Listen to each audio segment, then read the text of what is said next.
नमस्कार, मैं हूं दिव्या गौरव त्रिपाठी और आप देख रहे हैं educationbeats.com। हमारे साथ आज कार्यक्रम में जुड़ रहे हैं फतेहपुर के बेसिक शिक्षा अधिकारी शिवेंद्र प्रताप सिंह। शिवेंद्र जी, हमारे आज के कार्यक्रम में आपका बहुत बहुत स्वागत है। धन्यवाद। शिवेंद्र जी, कोरोना काल चल रहा है, ऐसे मुश्किल वक्त के समय आपका जिला फतेहपुर, वहां पर बच्चों को किस प्रकार पढ़ाया जा रहा है? जनपद फतेहपुर में राज्य परियोजना द्वारा दिए गए निर्देश के अनुरूप ऑनलाइन शिक्षण और प्रशिक्षण दोनों की व्यवस्था की गई है। लॉकडाउन के शुरुआती दौर में जनपद में हम लोगों ने स्वतः स्फूर्त ढंग से व्हाट्सएप ग्रुप के माध्यम से शिक्षकों के माध्यम से कार्य कराया। बाद में राज्य परियोजना निदेशक महोदय के माध्यम से भी सभी जनपदों के लिए इस प्रकार का निर्देश आया और सभी विद्यालयों में व्हाट्सएप ग्रुप बना करके वर्तमान में कार्य कराया जा रहा है। साथ ही में राज्य परियोजना कार्यालय से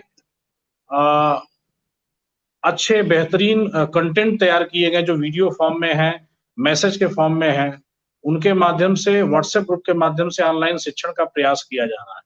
साथ ही में हमारा विभाग दूरदर्शन एवं रेडियो पे भी नियमित कार्यक्रमों का प्रसारण कर रहा है। जो प्राइमरी स्कूल के सिलेबस से संबंधित विषयों पे वीडियो तैयार करके एक बहुत अच्छा मटेरियल तैयार करके बच्चों को प्रोवाइड कराया जा रहा है। जी शिवेंद्र जी, कोरोना महामारी को सूबे के मुख्यमंत्री योगी आदित्यनाथ कहते हैं कि ये आपदा नहीं, एक अवसर है, खुद को परखने का एक अवसर है।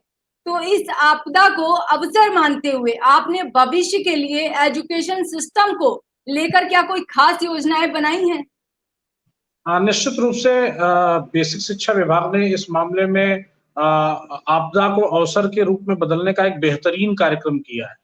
महानिदेशक महोदय ने इस दौरान, जो हमारे विभाग के महानिदेशक महोदय हैं और निदेशक महोदय हैं, उन्होंने एक हमारी लॉकडाउन के पूर्व की अवधि में निष्ठा के रूप में शिक्षकों का प्रशिक्षण चल रहा था। वो प्रशिक्षण हमारे यहाँ आधा ही अभी हो पाया था, तब तक ये सारा माहौल आ गया लॉकडाउन का और उसके बाद ढेर सारी समस्याएं आ गई।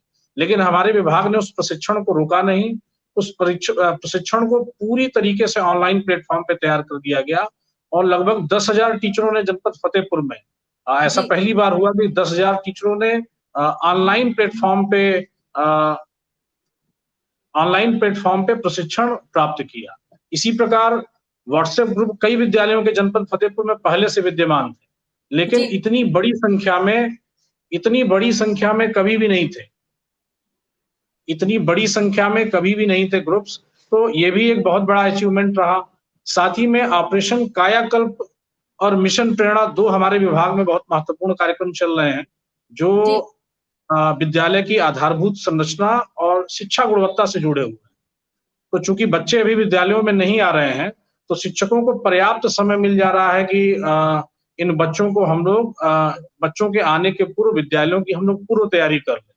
साथ ही साथ जो बच्चों को मूल अधिकार के रूप में जो उनको सुविधाएं दी गई हैं, जैसे खाद्यान्न मिड डे मील उनको मिलता था, तो अपनी उत्तर प्रदेश सरकार ने उसमें इनको पूरी तरीके से मिड डे मील का जो खाद्यान्न था, लॉकडाउन की अवधि का इनको घर तक पहुंचाने का कोटेदार के माध्यम से इनको व्यवस्था कराई। इसी प्रकार जो कन्वर्जन कास्ट, जो उस खाने में जो पैसा लगता था, उसको भी डायरेक्ट हम लोगों ने बच्चों के खाते में भिजवाया है। उत्तर प्रदेश सरकार ने, मैंने ढेर सारे भी बिंदु गिनाए कि जो आपदा थी उसको एक अवसर के रूप में परिवर्तित किया है। जी शिवेंद्र जी, कोरोना काल में आपने कई समस्याओं को महसूस किया होगा। कई छात्र और उनके अभिभावकों ने भी अलग अलग तरीके की दिक्कतें बताई होंगी। क्या थी वे समस्याएं, जरा बताएं। कोरोना काल में कई सारी समस्याओं का सामना हमको करना पड़ा। जैसे सबसे पहले तो विद्यालय हमारे एकाएक बंद हो गए। हमारी शिक्षण संबंधी गतिविधियां थी, वो विद्यालय में और ऑनलाइन प्लेटफॉर्म पे थोड़ा सा अंतर तो आ ही जाता है। और जो प्राइमरी परिषदीय विद्यालय, अगर विशेषकर उनकी बात की जाए, तो उसमें जो बच्चे हैं वो सामाजिक आर्थिक दृष्टि से पिछड़े वर्ग के बच्चे ज्यादातर हमारे विद्यालयों में रहते हैं। तो उनके पास ऑनलाइन कंटेंट प्राप्त करने के साधन का होना थोड़ा सा ये भी एक चुनौती होती है। कहीं कहीं साधन है, तो जैसे मैं उदाहरण से समझाऊंगा कि शुरुआती दौर में जो जो हमारा ऑनलाइन कार्यक्रम था वो बहुत उत्साह से शुरू हुआ। बाद में जैसे जैसे लॉकडाउन अनलॉक की तरफ बढ़ा, तो जैसे जी अगर अभिभावक घर पे है तो फोन उसका घर पे रहता था और जिन अभिभावकों का फोन घर पे नहीं, अगर वो काम पे बाहर जाने लगे तो उस अवधि में वो फोन लेकर के बाहर जाने लगे। तो एक समस्या ये आई और साथ ही साथ और सारी समस्याएं कि जैसे नेट की प्रॉब्लम गांव में, इसी प्रकार से इस तरह की कई सारी समस्याओं का सामना करना पड़ा। लेकिन धीरे धीरे करके विभाग ने जैसे व्हाट्सएप ग्रुप के बाद दूरदर्शन पे और रेडियो पे कि जहां इस तरह की तकनीकी दिक्कतों का सामना न करना पड़े, ये सारा प्रयास विभाग की तरफ से किया गया। मिड डे मील हम विद्यालय में नहीं दे पा रहे हैं तो किस प्रकार उनको और सुविधाएं दी जाए। किताबें हम विद्यालय में बच्चों को नहीं बुला रहे हैं, लेकिन किताबें हमने मंगा करके और सभी बच्चों को उनके अभिभावकों के माध्यम से पुस्तकें प्रोवाइड करा दी। इसी तरीके से वर्तमान में ड्रेस प्राप्त कराया जा रहा है। तो थोड़ी समस्या होती है, जो ड्रेस या किताबें एक ही बार में बंट जाती थी, वो अब जी चरणबद्ध ढंग से धीरे धीरे उनका वितरण हो रहा है। लेकिन जी इन सारी समस्याओं में बेसिक शिक्षा विभाग ने इन सभी चुनौतियों को पार पाया। शिवेंद्र जी, आज के समय में सभी की सोच इस प्रकार की बन गई है कि उन्हें लगता है कि सरकारी विद्यालयों में प्राइवेट की अपेक्षा अच्छी पढ़ाई नहीं होती, जबकि सरकारी विद्यालय के टीचर प्राइवेट की अपेक्षा काफी क्वालिफाइड होते हैं, बाकायदा परीक्षा पास करके आते हैं। फिर भी ऐसा क्यों होता है, बताइए। ये जो सर्व शिक्षा अभियान के अंतर्गत शुरुआती दौर में विद्यालयों में इसमें सबसे बड़ी जो कमी रही वो शिक्षकों की कमी रही। जी सभी विद्यालयों में मानक के अनुरूप शिक्षक नहीं थे, लेकिन वर्तमान सरकार ने पिछली 2 भर्तियों के माध्यम से, एक भर्ती अभी विचाराधीन है, उसके माध्यम से इस समस्या को दूर किया है। अगर मैं विशेषकर फतेहपुर की बात करूं तो यहाँ प्रदेश की सबसे बड़ी भर्ती हुई पिछली 48,000-41,000 भर्ती में हम लोगों ने यहाँ 1700 टीचर्स जनपद फतेहपुर को एक साथ प्राप्त हो गए। तो निश्चित जी रूप से इन चुनौतियां ये सारी आ रही थी। इसी प्रकार से अभी तक शिक्षा गुणवत्ता पे जो कार्यक्रम थे वो टुकड़ों टुकड़ों में चल रहे थे। वर्तमान सरकार के आने के बाद एक मिशन के मोड में इसको लिया गया है और आप देखेंगे, अगर आप ग्राउंड रियलिटी देखेंगे तो विद्यालयों की आधारभूत संरचना में ग्राम पंचायतों के माध्यम से काफी परिवर्तन आपको देखने को मिलेगा और ये हर जी जिले में मिलेगा। मैं सिर्फ फतेहपुर की बात नहीं कर रहा हूँ, ये हर जिले में आपको मिलेगा कि कहीं ना कहीं ग्राम पंचायतों के माध्यम से सभी विद्यालयों में कार्य कराया जा रहा है और जहां अवशेष है वहां अभी कोरोना काल में जैसे निर्देश जारी किया गया कि जो प्रवासी श्रमिक आ रहे हैं उनके माध्यम से विद्यालयों का कायाकल्प किया जाए और वर्तमान में भी पंचायती राज का शासनादेश भी जारी हुआ है जिसमें भी ये कहा गया है कि जो राज्य वित्त का पैसा है उसमें परिषदीय विद्यालयों को प्राथमिकता, सबसे वरीयता में वहां पैसा खर्च किया जाए। तो ये सारे काम चूंकि आधारभूत संरचना और शिक्षक गुणवत्ता, वर्तमान सरकार इन दोनों बिंदुओं पे काफी प्रयास कर रही है और ग्राउंड में भी आपको जाकर के देखेंगे तो हर विद्यालय में आपको इस तरह की चीजें दिखेंगी। कभी भी जैसे एक असेसमेंट का टूल्स बहुत बेहतर मौजूद नहीं रहता था, अब हमारे पास हम लर्निंग आउटकम्स की 2 परीक्षाएं सेट 1 और सेट 2 भी करा चुके हैं और जी उसके माध्यम से प्रेरणा पोर्टल पे वो डेटा अपलोड हो रहा है। अभी जैसे सेट 2 का रिजल्ट पहले घोषित हो गया था, अभी उसका हार्ड कॉपी में हम लोग के पास बहुत अच्छा रिजल्ट आ रहा है, तो वो हम जी अभिभावकों को देंगे।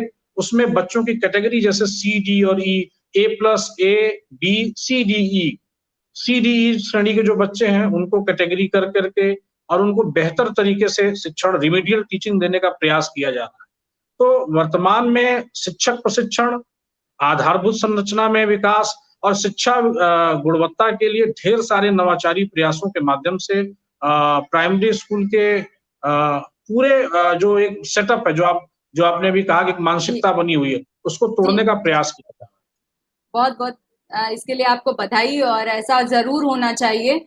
शिवेंद्र जी, आपसे अगला प्रश्न हमारा है कि एक पिता के तौर पर क्या आप अपने बच्चे को सरकारी विद्यालय में पढ़ा पाएंगे, और अगर नहीं तो क्यों? नहीं, विद्यालयों की जो अभी स्थिति हमारे यहाँ आ रही है, निश्चित रूप से अपने बच्चों को भी, अभी हमारे बच्चे छोटे हैं, अभी स्कूल में नहीं जा रहे हैं, लेकिन जी निश्चित रूप से जिस प्रकार से परिवर्तन आया है, अभी आप देखेंगे कोरोना काल में, जबकि विद्यालय भी हमारे पूरी तरह से खुले नहीं, लेकिन छात्र संख्या अभी हमारी 2-2,500 अभी तक पिछले साल से बढ़ चुकी है जी और बिल्कुल। अभी जब विद्यालय खुलेंगे तो निश्चित रूप से इसमें और ज्यादा वृद्धि होने की पूरी उम्मीद है। तो निश्चित रूप से अगर विद्यालयों में परिवेश बनता है, माहौल बनता है, तो सभी को अपने बच्चों को इन विद्यालयों में पढ़ने के लिए प्रेरित होना चाहिए। हमारे जनपद फतेहपुर में ऐसे ढेर सारे विद्यालय हैं जिसमें कॉन्वेंट से और अच्छे-अच्छे विद्यालयों से बच्चे नाम कटा करके भी आए हैं। अभी मैं कल की बात बताऊं, असोथर हमारा एक बहुत पिछड़ा जी क्षेत्र है। जी जी वहाँ ये गंगा नदी का किनारे का क्षेत्र है और वहां से मुझे फोन आया कि साहब हमारी बच्चियों का नाम नहीं लिखा जा रहा है। तो मैंने फिर वहां खंड शिक्षा अधिकारी से बात की कि भाई जी ये समस्या इस गांव से आई है, सरकंडी वहां का एक इंटीरियर का इलाका है। तो उन्होंने मुझे फोन किया, तो मैंने पूछा तो बताया साहब वहाँ 350 बच्चों का नामांकन हो चुका है और अब वहां कमरों में बैठाने की जगह नहीं बच रही। जगह नहीं है। तो फिर मैंने उनको अल्टरनेटिव का सुझाव दिया कि जी आप एक थोड़ी दूर पे हमारा एक विद्यालय, मैंने कहा एक कमरा वहां चला लो। इस तरीके से व्यवस्था कम से कम उस गांव के सारे बच्चे उस विद्यालय में एनरोल्ड हो जाए।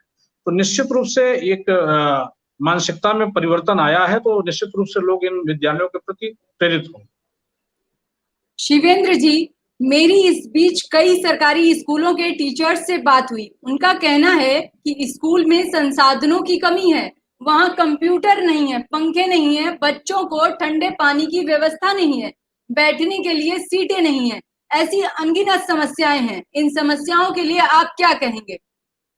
नहीं, निश्चित रूप से आधारभूत संरचना के रूप में विद्यालयों में ढेर सारे काम कराए जाना आवश्यक था और जी विगत 3 सालों में मैं बताऊं, मैं अगर फतेहपुर की बात बताऊं, तो जी विद्युतीकरण के लिए ढेर सारा धनराशि लगभग 1000 विद्यालयों के विद्युतीकरण का हम लोगों ने यहाँ प्रयास किया चुनाव के समय में और उसमें हमको सफलता भी मिली। इसी प्रकार से पेयजल, शौचालय, इन सारे कार्यों को कराने के लिए ग्राम पंचायतों के माध्यम से काम कराने का प्रस्ताव प्राप्त हुआ है। अभी कंपोजिट ग्रांट जो सभी विद्यालयों का फिक्स होता था पहले और जो बहुत कम 10,000 से भी कम होता था, अब छात्र संख्या के आधार पे 12,500 से 1 लाख रुपए तक दिए जा रहे हैं। ये सारा काम, ये पिछले 2 सालों से ये सारा काम हो रहा है कि टीचर्स को संसाधन उपलब्ध कराया जाए, विद्युतीकरण जी के रूप में विद्यालयों को बेहतर किया जाए। अभी विद्युतीकरण में एक बहुत बड़ी समस्या आती थी कि विद्यालय में जो विद्युत कनेक्शन लगा हुआ है, उसका बिल किस मद से दिया जाए। अभी सरकार ने उसकी भी व्यवस्था कर दी कि 2018 के पूर्व के बिल शिक्षा विभाग देगा और 18 के बाद के बिल का भुगतान ग्राम पंचायतों के माध्यम से किया जाएगा। अभी वर्तमान में अभी 10 दिन पहले एक शासनादेश आया है, जिसमें सामुदायिक सहयोग के माध्यम से सभी विद्यालयों में कंप्यूटर और टीवी की व्यवस्था कराए जाने की का निर्देश दिया गया है। पहले भी हम लोग सामुदायिक सहयोग के माध्यम से विद्यालयों में इस तरह की सुविधाओं का प्रयास करते रहे और अभी एक शासनादेश बना करके संस्थागत रूप देने का प्रयास किया गया है। कंप्यूटरीकरण का प्रयास किया गया। मैं जनपद फतेहपुर में बताऊं तो अभी 100 विद्यालय जनपद फतेहपुर में ही लिए गए थे, जिसमें सोलर सिस्टम, जिसमें सबमर्सिबल पंप है, पंखे हैं, 5 पंखे हैं, जी गीजर है, बच्चों के फिल्टर है, पानी के पीने की व्यवस्था है। ये अभी 100 विद्यालयों में अभी इस समय काम भी चल रहा है कि ये कराया जा रहा है। धीरे धीरे अब बहुत इस तरह के काम परिषदीय विद्यालयों में कराए जा रहे हैं। पंचायत के संसाधनों पे पहला अधिकार हमारे बच्चों का होगा, ये वर्तमान सरकार ने सुनिश्चित करने का प्रयास किया। चलिए, बहुत सुंदर शिवेन जी। शिवेन जी, हमारा अगला प्रश्न है आपसे कि जिले में सरकारी बच्चों का सर्वांगीण विकास हो सके, वो सिर्फ किताबों तक सीमित न रह जाएं, इसके लिए आपने अपने जिले में क्या कोई खास कार्यक्रम चलाया है? हम लोगों ने इस जिले में संकल्प के नाम माध्यम से एक इनिशिएटिव प्रस्तुत किया था और जी उसमें हमारे 2 कार्यक्रम अभी तक हो चुके हैं बहुत बृहद स्तर पे। पहले संकल्प की संकल्पना मैं बता दूं कि उसमें हम लोगों ने ये 3 साल पहले यहाँ शुरू हुआ था जनपद फतेहपुर में और उसमें एक प्रयास था कि जो विभिन्न विकास खंडों में जो शिक्षक बेहतर काम कर रहे हैं, वहां उन शिक्षकों की प्रतिभाओं को लोगों के सामने लाया जाए।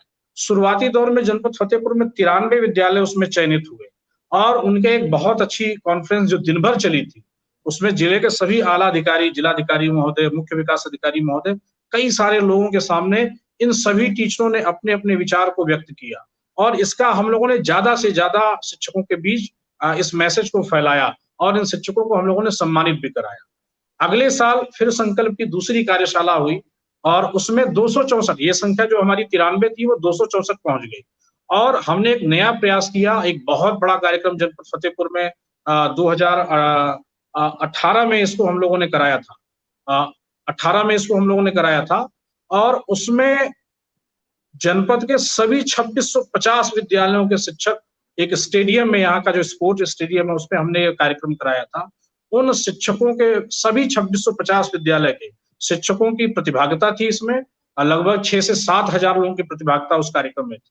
और उसमें इन 264 शिक्षकों ने अपने अपने विद्यालयों में क्या इन्होंने बेहतर किया है, वो प्रेजेंटेशन, बहुत अच्छा प्रेजेंटेशन किया। दिन भर, मैंने जैसे पहले बताया कि दिन भर का कार्यक्रम था, उसमें भी जिले के सभी आला अधिकारी मौजूद थे। उस कार्यक्रम में लास्ट में खूब जम के बारिश भी हुई, लेकिन कोई भी उस बारिश से हिला नहीं। इवन जिलाधिकारी महोदय, सीडीओ महोदया थी उस समय, एडीएम साहब थे, सभी शिक्षा विभाग के अधिकारी थे, सभी लोग बरसात में लास्ट में भीगे भी, और उसमें भीग करके सभी ने उन शिक्षकों का सम्मान किया, उनको पुरस्कार वितरित किया। तो निश्चित रूप से संकल्प का यही उद्देश्य था कि इन टीचर्स की जो प्रतिभा है, जो नवाचार है, उससे अगल बगल के जो शिक्षक हैं वो प्रेरित हों। मैं बार बार जो शिक्षकों को संबोधित करता हूं, उसमें ये जरूर बात करता हूं कि कहीं बाहर से कोई प्रेरणा लेने की आवश्यकता नहीं है। आपके बगल के विकास खंड में या आपके विकास खंड में कोई ना कोई शिक्षक ऐसा है जो विद्यालय में बहुत बेहतरीन काम कर रहा है, जो 80 से 90% जिसके यहाँ छात्रों की उपस्थिति, ऐसे जनपद फतेहपुर में कई सारे विद्यालय हैं जहां 80 से 90% उपस्थिति नियमित रूप से रहती है, जहां बच्चों का नामांकन का स्तर बहुत ज्यादा है, तो उन विद्यालयों से प्रेरणा लेने का प्रयास कराया जाए। तो ये कार्यक्रम निरंतर हमारा चल रहा है। अब इस बार ये कार्यक्रम कराने की योजना थी, लेकिन चूंकि ये कोरोना का समय आ गया तो हम ये कार्यक्रम फिजिकली अभी नहीं करा पाएंगे, लेकिन ऑनलाइन प्लेटफॉर्म पे शिक्षक संकुल के माध्यम से हम लोग ये कार्यक्रम अभी पिछले 3 दिनों से शुरू किए हैं कि हम सभी शिक्षक संकुल से वार्ता कर रहे हैं, विकास खंडवार धीरे धीरे। तो ये कार्यक्रम चूंकि ऑनलाइन प्लेटफॉर्म के माध्यम से हो रहा है, तो बहुत सभी शिक्षकों से हम नहीं जुड़ पा रहे हैं, लेकिन जो शिक्षक संकुल हमारे यहाँ 665 बने हुए हैं, उनसे हम सीधे डायरेक्ट जुड़ने का प्रयास कर रहे हैं, और विभाग की जो भी योजनाएं हैं उनको क्रियान्वयन में उनका पूरा सहयोग मिले, इसके लिए हम लोग प्रयास कर रहे हैं। शिवेंद्र जी, हमारे पास लगातार लोगों के मैसेज आते हैं, लोगों के सुझाव हैं कि अगर सरकारी नौकरी करने वाले लोग अपने बच्चों को सरकारी स्कूल में पढ़ाएं तो सरकारी स्कूलों की हालत सुधर सकती है। कैसा सुझाव लगता है ये आपको? ये सुझाव ठीक है, बेहतर सुझाव है। और सरकारी नौकरी ही क्या, अगर सभी के बच्चे, ज्यादा से ज्यादा लोगों के बच्चे विद्यालयों में आए तो ये बेहतर विकल्प हो सकता है। वैसे सरकारी अगर सर्विस करने वाले लोग अपने बच्चों को पढ़ाएंगे तो क्या है ना, सुविधाएं जो हैं वो जल्दी ही सुधर सकती हैं, ऐसा मानना है मेरा। नहीं, अगर नहीं, ये मैं इससे डिफर करूंगा। ग्राम पंचायतें और ग्राम पंचायतें में जो प्रबुद्ध लोग, अगर उनका, जो हम लोग करते भी हैं, जैसे विद्यालय प्रबंध समिति विद्यालयों में होती है, अगर प्रबुद्ध वर्ग गांव का जुड़ेगा उस विद्यालय से, अगर वो विद्यालय के प्रति चिंतित होगा, तो निश्चित रूप से जो समस्या आप बता रही हैं, और कई सारे गांवों में मैं ये देखता हूं जहां प्रधान बहुत एक्टिव है, जो मेरे पास आते रहते हैं समस्या लेकर के, कई जगह कहेंगे नहीं साहब हमारे यहाँ बच्चे ज्यादा होंगे, टीचर लगा दीजिए, एक्स्ट्रा टीचर लगा दीजिए। कोई अपनी टीचर की शिकायत लेके आता है, कोई अपनी टीचर की प्रशंसा लेकर के आता है। तो समाज का जुड़ाव, सरकारी नौकरी कितना प्रतिशत है, अगर आप सरकारी नौकरी के माध्यम से चाहेंगे कि सिर्फ अगर जवाबदेही का निर्धारण हो जाएगा, तो मैं इससे बहुत एग्री नहीं करूंगा, क्योंकि सरकारी नौकरी का प्रतिशत बहुत कम है। अगर समाज के सभी प्रबुद्ध जनों का जुड़ाव हमारे विद्यालय से होगा, जो पूर्व में होता रहा था कि अपने बाबा के नाम पे, अपने पुरखों के नाम पे विद्यालय को लोगों को संपत्ति दान करते थे, कोई पंखा लगवाता था, कोई पानी की व्यवस्था करता था, तो विद्यालयों से लोगों का एक जुड़ाव रहता था। समुदाय का सहयोग जरूरी है। मुझे लगता है कि उसका समाधान नहीं है। पूरे समाज का अगर उससे जुड़ाव होगा, उस विद्यालय का, अगर वो केंद्र बनेगा पूरे समाज के चेतना के लिए, अच्छी चेतना के लिए, तब निश्चित रूप से विद्यालयों में जो माहौल परिवर्तन है वो हो जाए। शिवेंद्र जी, हमारे पास पूरे प्रदेश से कई बच्चों के मैसेज आए हैं, यहाँ तक कि हमारी टीम ने भी प्रदेश के कई जिलों में विजिट किया, जहां उन्होंने कई सरकारी स्कूलों के शौचालयों में ताला लगा पाया। जब टीचर्स से ये पूछा तो टीचर्स ने बताया कि स्कूल में सफाई कर्मचारी न होने के कारण ताला लगा दिया, क्योंकि बच्चे गंदा कर देते हैं। तो आपके जिले में आपकी क्या व्यवस्था है स्कूल में शौचालयों की सफाई को लेकर? नहीं, इसमें निश्चित रूप से हम लोगों ने फतेहपुर में काफी काम किया था। एक बीच में शिकायतें बहुत आ रही थी, मैं ये लगभग 2 साल पहले की बात बता रहा हूँ, 1.5 साल पहले की बात, जी कि विद्यालय में अगर 2 शौचालय है तो 1 शौचालय में ताला बंद। तो इसकी जड़ में गए तो जो आप यही बता रही हैं, यही सब समस्याएं आई कि सफाई कर्मी नहीं आते। उसके बाद जी हम लोगों ने जनपद स्तर पे इस पे काफी प्रयास किया। इवन कि विद्यालयों में हम लोगों ने रजिस्टर रखवाना शुरू कर दिया कि सफाई कर्मी को सैलरी तभी मिलेगी जब शिक्षक उनकी उपस्थिति को प्रमाणित करके देगा। तो इस तरह के प्रयास किए गए और फिर जनपद फतेहपुर में मुझे लगता है कि जो सफाई कर्मियों की उपस्थिति थी वो काफी बेहतर हो गई। 100% तो मैं नहीं कहूंगा, क्योंकि कभी कोई कोई बड़ी ग्राम पंचायतें हैं, वहां जी सफाई कर्मी 1 या 2 हैं और विद्यालयों की संख्या ज्यादा है। तो वहां हम लोगों ने कहा कि एक रोस्टर निर्धारित कर लो कि हफ्ते में 1 या 2 दिन सफाई कर्मी चला है। तो इस तरीके से जनपद फतेहपुर में इस समस्या को दूर करने का प्रयास किया गया। शिवेंद्र जी, डिजिटलाइजेशन को लेकर सरकार खास जोर दे रही है। इसे लेकर आपने अपने जिले में भविष्य के लिए क्या कोई खास तैयारी की है? नहीं, लॉकडाउन की अवधि में एक बहुत अच्छा प्लेटफॉर्म हम लोग को मिल गया। जैसा मैंने जी बताया कि सभी विद्यालयों का हम लोगों ने व्हाट्सएप ग्रुप बनाया। अभी मैंने जो शिक्षक संकुल की बात की थी, इनके माध्यम से भी कहा गया है कि ये लोग अपने-अपने एरिया में, एक संकुल में 12 से 15 विद्यालय लगभग होते हैं, 10 से 15 विद्यालय होते हैं। ये लोग भी अपना-अपना एक विद्यालय स्तर पे ग्रुप बना लें। जैसे हमारा जिले स्तर का ग्रुप है, ब्लॉक जी स्तर का ग्रुप है, ऐसे ही कहा गया है कि अब संकुल स्तर पे आप लोग ग्रुप बना लें और जिसमें आप लोग विचार विनिमय, जो अच्छे-अच्छे बेसिक शिक्षा विभाग के काम हैं, उनको प्रदर्शित करें, अपनी समस्याओं को साझा करें और उसके सामूहिक रूप से उसको दूर करने का हम लोग प्रयास करें। डिजिटलीकरण में एक बहुत बड़ा काम जो हमारे शिक्षक, बहुत सारे शिक्षक स्वतः स्फूर्त ढंग से कर रहे हैं कि कंटेंट्स को लेकर के उसको बच्चों को मोबाइल के माध्यम से, लैपटॉप के माध्यम से, प्रोजेक्टर के माध्यम से कई सारे विद्यालयों में दिखाया जा रहा है। एक कंटेंट की समस्या आती थी, मुझे याद है कि जब 3 साल पहले हम लोगों ने इसको शुरू किया था, तब ये इतना जी मिशन मोड पे नहीं था। तो कंटेंट की समस्या आती थी कि इंग्लिश से कंटेंट तो हमारे यूट्यूब पे या और सारे चैनल्स पे कई प्राइवेट संस्थाएं भी थी जो जिनको मैं बुलाता था यहाँ पे अपना प्रेजेंटेशन देने के लिए। तो वो कंटेंट्स उनके इंग्लिश में तो बहुत अच्छे-अच्छे कंटेंट्स थे। हिंदी में बहुत कम उसकी मात्रा थी और विशेषकर जो परिषदीय विद्यालय थे, सरकारी विद्यालयों जी के किताबों के अनुरूप कंटेंट तो बिल्कुल भी नहीं था। लेकिन पिछले मुझे लगता है 1 डेढ़ साल में आप अगर आप देखेंगी तो ढेर सारे कंटेंट जो हमारी किताबों से ही बनाए गए। एक बहुत जी बड़ा प्रयास किया गया, आप अगर इसको फोकस में डालिए तो आप देखेंगे कि एक बहुत बड़ा काम किया गया, परिषदीय स्कूल की जो किताबें हैं, उसमें बारकोड डाला गया है और उसके माध्यम से उसको स्कैन करके उसमें जैसे कोई चैप्टर है, जैसे लघुत्तम समापवर्तक का चैप्टर है या जी नदियों का चैप्टर है, तो वहां उस बारकोड को स्कैन करेंगे तो एक वीडियो आ जाता है। जो ओके दीक्षा ऐप के माध्यम से देखा जाता है और बहुत सारे उसके माध्यम से देखा जाता है। उससे बच्चों को एक प्रभावशाली शिक्षक दे सकते हैं। तो बहुत सारे शिक्षक, जैसे मैं इंस्पेक्शन पे जाता था, तो जी शुरुआती दौर में ये टेक्नोलॉजी फ्रेंडली बहुत शिक्षक नहीं हुआ करते थे। तो साहब कहते थे कि साहब ये क्या है? तो उनको फिर समझाया गया, ये बारकोड इसीलिए बनाया गया है, ये बहुत मेहनत से बना है। तो उस बारकोड के माध्यम से उस पाठ को समझने का जो प्रयास लोगों ने किया, वो बहुत अच्छे तरीके से। तो ये सारे प्रयास लगातार हम लोग के जारी हैं। इसी प्रकार से बहुत सारे शिक्षक जो हमारे बीटेक बैकग्राउंड के भी हमारे विद्यालयों में हैं। उन्होंने भी अपने विद्यालयों में अपने विकास खंड में इस पे ढेर सारे कंटेंट को कहीं-कहीं से ले आकर के और उसको शेयर करने का प्रयास किया है। और अब तो विभाग ही इतना सारा कंटेंट हमको राज्य परियोजना कार्यालय प्राप्त करा रहा है कि कहीं और देखने की आवश्यकता नहीं है। उन कंटेंट्स को बच्चों को कहाँ तक पहुँचा ले जाएँ, ये एक चुनौती होती है। क्योंकि मैंने बताया कि बच्चे हमारी जिस पृष्ठभूमि के रहते हैं, उनको उस जी माध्यम से साक्षर करना एक चुनौती होती है। लेकिन उस जी चुनौती बिल्कुल को हम लोगों ने स्वीकार किया है और उस पे हम लोग काम कर रहे हैं। शिवेंद्र जी, चलते चलते आप एजुकेशन बीट्स के दर्शकों को और सभी छात्रों को क्या खास मैसेज देना चाहेंगे? नहीं, मुझे बहुत अच्छा लगा, कल आपका फ़ोन आया। फिर मैंने नेट पे थोड़ा-सा आपका साइट भी देखा था और मुझे अच्छा लगा कि शैक्षिक रूप से समर्पित एक चैनल इस तरह का है। आपने जैसे मुझे बताया कि अभी आप प्रदेश में नए सिरे से इसकी शुरुआत कर रहे हैं।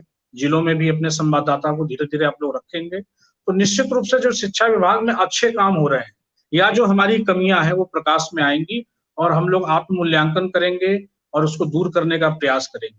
बहुत ही सराहनीय पहल आप लोगों की है। मैं आपके सभी व्यूअर्स को, सभी बच्चों को भी ये संदेश देना चाहूंगा, क्योंकि विद्यालय इस समय बंद चल रहे हैं। बिल्कुल निराश न होइए, जो भी ऑनलाइन प्लेटफॉर्म सरकारी या गैर सरकारी माध्यम से आपको मिल रहा है, उसके माध्यम से आप जुड़िए और पढ़ाई को और बेहतर करिए। इसको जैसा शुरू में ही बताया गया कि आपदा को अवसर में बदलने का प्रयास करिए।